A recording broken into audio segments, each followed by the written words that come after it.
Okay, so we all think we know the story of Dr. Jekyll and Mr. Hyde, right? But what if I told you that tale of a man's dual nature was only half the story? Today we're going to dive into a really dark reimagining that puts the spotlight on the toxic, manipulative relationship at its very core. And right from the jump, this story completely flips the script. You see this quote? "I saw that there were two natures contending within my consciousness." Sounds familiar, right? Except it's not from Jekyll. It's from Esther, the daughter of the man he murdered. This one little change just immediately tells you we're in for a ride, where the lines between who's the victim and who's the villain get really, really blurry. So to really get how those lines get so incredibly blurred, we've got to set the scene. Let's explore the world they lived in, and this truly bizarre pairing at the heart of it all. And here it is, the premise that just makes your jaw drop. We're in 1880s London. Esther, the daughter of a murdered vicar, gets engaged to the man who killed him. Well, sort of. She gets engaged to his other self, Dr. Henry Jekyll. I mean, can you imagine? A relationship literally built on a foundation of murder and secrets? Now, this is not the picture-perfect Victorian London you see in the movies. The city itself is basically a character in this story. It's this massive, sprawling place with 4 million people, but it's completely divided, socially and geographically. It's being torn apart by economic depression, disease outbreaks are rampant, and those foggy, lamplit nights, they were the perfect cover for someone like Mr. Hyde to do his worst and for everyone's secrets to stay buried. And get this, Jekyll's own house is the perfect metaphor for his fractured mind. On one side, you've got this respectable, wealthy-looking home that shows off his public image. But then attached to it, you have this sinister, neglected laboratory that just reeks of decay. That's where all the diabolical stuff happens. They're two separate buildings, linked together but facing different streets. It's a literal, physical representation of his double life. So that external split was, of course, just a mirror of what was going on inside him. Let's really dig into the tormented mind of the man at the center of this whole mess. You know, Dr. Jekyll isn't just dabbling in some science experiment here. He is a full-blown addict. He's completely hooked on the potion that transforms him, always desperate to escape into what the book calls Mr. Hyde's madness rifts. He's just trapped in this horrible cycle, primal rage as Hyde, and then crippling fear and remorse as Jekyll. And you can just feel his desperation. He's asking himself, by what means could I change what I have become?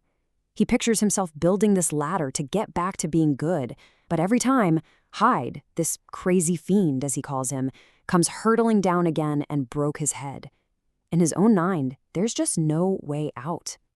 And Hyde's violence, it's not just some abstract idea. The story gives us this really brutal, specific detail about the murder of Esther's father. The cane he used is described as a shillelagh, which is basically a thick, heavy wooden club. It's a small detail, but man, it makes the violence feel terrifyingly real and ties it right into the constant threat of brutality on London streets. Okay, so we've got this tormented, violent guy. But how on earth does his fiancée, Esther, deal with this terrifying reality? Well, as we're about to see, she is anything but a bystander in all of this. So who is this woman who gets engaged to the guy who murdered her dad? Well, Esther is painted as the sophisticated, beautiful, and very clever woman. She is a writer, living in the fancy Mayfair district. But here's the kicker. She knew about Jekyll's experiments. And even more suspicious, she never really questioned the details of her father's death. She's a calculating person who knows exactly how to use her charm as a weapon. Their whole relationship is just dripping with hypocrisy. Jekyll only ever visits her in the middle of the night, their entire affair shrouded in secrecy. And Esther, she is totally complicit in this. She accepts his double life as, like, a term and condition of their engagement. And let me tell you, she is not some timid Victorian lady. During a massive argument, she just cuts right through him, saying, "You have a weak mind. There is no place here for your sorcery." Whoa. She is not afraid to confront his darkness at all, and she shows a kind of strength and sharpness that totally rivals his own. So, this simmering tension, this whole web of secrets and manipulation, you just know it can't last forever. And it doesn't. It absolutely explodes. And in this brutal confrontation, all the masks finally come off. The fight escalates, and Jekyll, he throws the first punch, metaphorically speaking. He accuses her straight up, If you are honest with yourself, you'll admit that you've led me into an unrighteous agreement. You appealed to my baser instincts after your father's death. Wow. He's basically saying she knew what she was doing all along, that she played on his guilt from the very beginning. And he doesn't stop there. He doubles down, trying to pin all the blame on her. He claims she hid who she really was, pretending to be this sincere woman just so she could trap him. So in his telling of the story, she's the master manipulator who used his good side to get what she wanted. But oh, Esther gives as good as she gets. She takes his words and throws them right back in his face. Your praise, she says, is well-deserved, but given harshly. Then she points out that he's the one who wooed her with a refreshing escape, feigned honor, and shared beliefs. She's pretty much saying, don't you dare call me a fake when you're the biggest one here. And that right there is the absolute core of their relationship. It's not love, it's not even passion, it's just mutual deceit. A carefully built web where both of them were playing the other one for their own selfish reasons. So, after that brutal honesty session, there's no going back. The relationship just completely falls apart, leaving nothing but wreckage behind.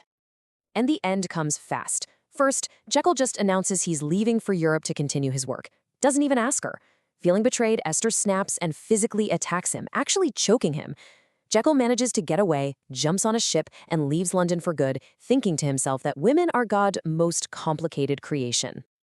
Esther, left all alone, has some final words filled with pure venom and regret. I've been a fool, she says, but you are the poison of the worst kind. My sole consolation remains that one day you will get what you deserve. It's not just regret. It's a curse. It's the bitter last cry of a woman who played a dangerous game and lost. And yeah, there's no neat little bow to tie this story up. Nobody wins. The story just ends with both of them trapped by their own lies and manipulations. Jekyll is on the run from his own nature, and Esther is left with the ashes of her grand plan. Which leaves us with one final haunting question. Jekyll, sure, he gave birth to the monster Hyde, but Esther, she knowingly danced with that devil, pulling his strings for her own benefit. So in a story with two monsters, who was the real fiend?